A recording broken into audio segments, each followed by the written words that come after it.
strive to enter through the narrow gate.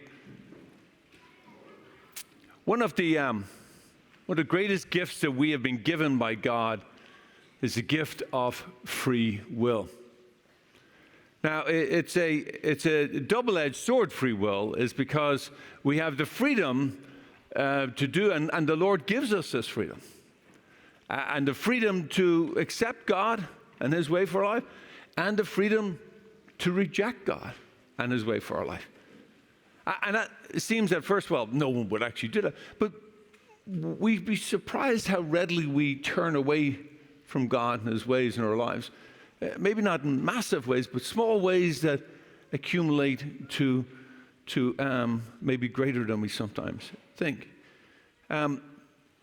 This exercise of free will comes with consequences.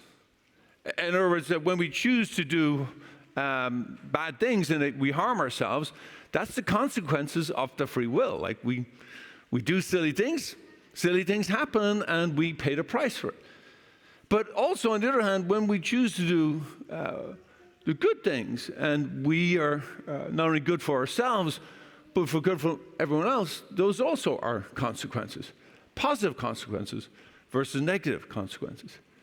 And this process of deciding how to use our will, or more maybe for our purposes here, how do we align our will with that of God's? How do I come to know God's will so that I can do that? It is an iterative process. It's a learned thing. We have to learn to listen to God in our own life and learn to act as God would have me act.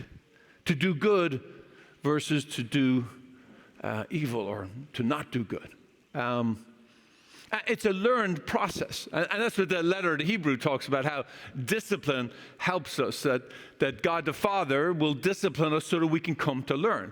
And it's true, we have to find a way. When we're younger, we do this for our children all the time. We help them decide how to make good choices. We don't make the choice for them. We teach them how to make the choice for themselves. And eventually they become adults and they have to make the choices for themselves. But you never, although some parents do this, it's not a good thing. When you choose, you decide, it's all yours. You're free to choose you want. And then all of a sudden, the consequences for that. Well, you wouldn't really want to do that. You want them to learn so they choose to do well. Let me give an example of this that kind of mirrors what the gospel, the letter to the Hebrews said.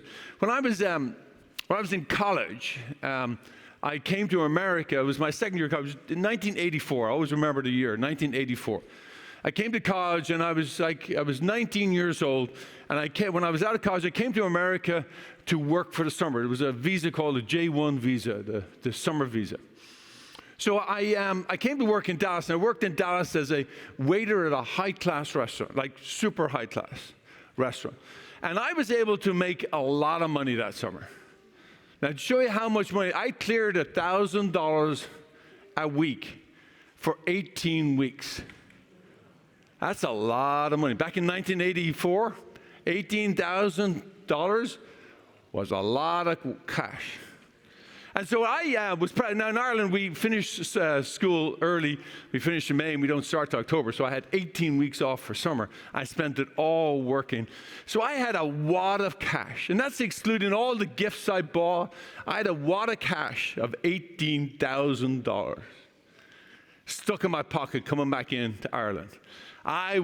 You can imagine how proud I was. I was wearing big old Texan cowboy boots, big old Texan hat, a long leather jacket that went from my shoulders down to the feet. My father looked at me at the airport and I looked like a tall wallet. That's what he called me. Well, I sort of was. It was a big wallet, too. Anyway, so I was so proud. I was telling everyone how much money I earned. Now, bear in mind that my father was at the end of his career, and he had earned for the entire year $17,800. And he ran a household of 12 children. That tells you how much, because the exchange was a 1-to-1 back then. So it was literally $1 for 1 Irish pound. So my father sat me down, and we put the cash between us. 180 $100 bills. That's a lot of bills. My father looked at me straight in the eye. He says, I'm very proud of you. You saved a lot of money while you worked away. And that's a fine lot of cash. Now, I'm going to let you keep it, which I was like, whoa. I didn't think there was a question about that. But all of a sudden he says, I'm going to let you keep it if you use it wisely. If you don't, I'll be charging you $1,000 a month rent. I was like, and I looked at him, I said, why? Well, because you see, and then he proceeds to tell me that was how much money he earned, and he ran a whole household. And I haven't charged you anything. I've raised you and all the children on this money, and I want to see how you spend this money.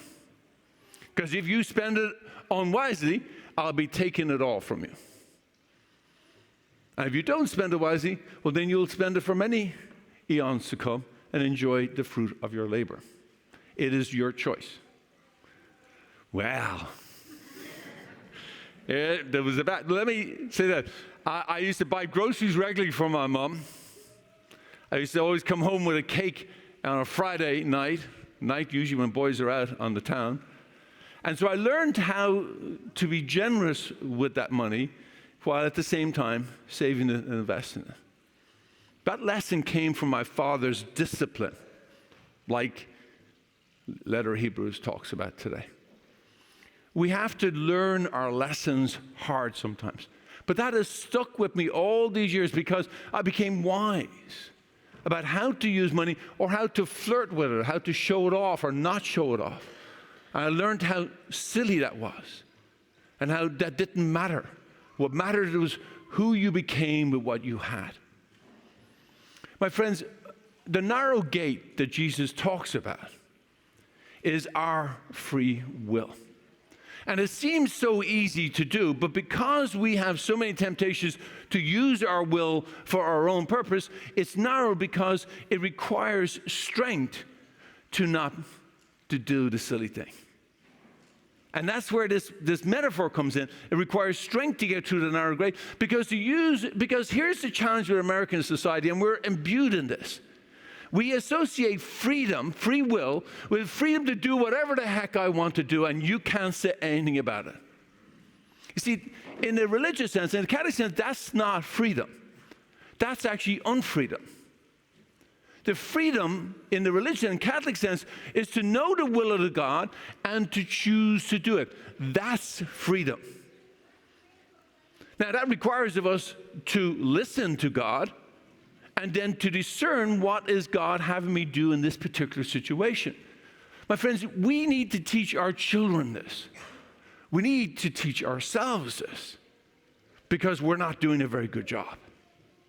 Because we're leading astray. We're allowing these secular values to penetrate into us that somehow I can say and do whatever I want without any consequences.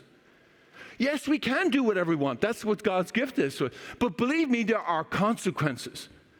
And it will hurt us, and it will hurt us individually, and it will hurt us as a society. We're making a lot of those mistakes right now. And we need to find a way to, in our own lives, to assert our freedom in doing what the Lord would have us do.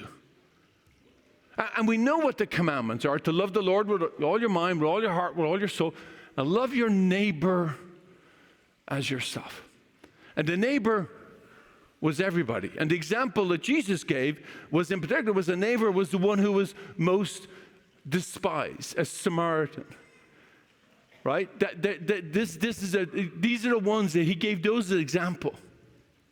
He wants us to be the ones who reach out to those who are in need. Now, we have to decide how we do that as an individual, and we need to decide to do how do we do that as a community. Now, over the last several weeks, we've had a preparation for a rummage sale these last few days. And last 3 days, we put on an incredible demonstration of volunteer, of decision, of aligning ourselves with God's will, of accepting all this stuff and then sending it out to people who are in need and then giving away all the rest. My friends, that is doing the will of the Lord, is sharing our resources with others. We're going to present lots more of those opportunities for you during the year. I can't force you to choose to help. I can't force you to go to Tijuana. I can't force you to help out in the rummage sale. I can't force you to go help out at some of these homeless shelters. That's your free will. But be assured that I am asking you to do what I believe the Lord is asking you to do in your life.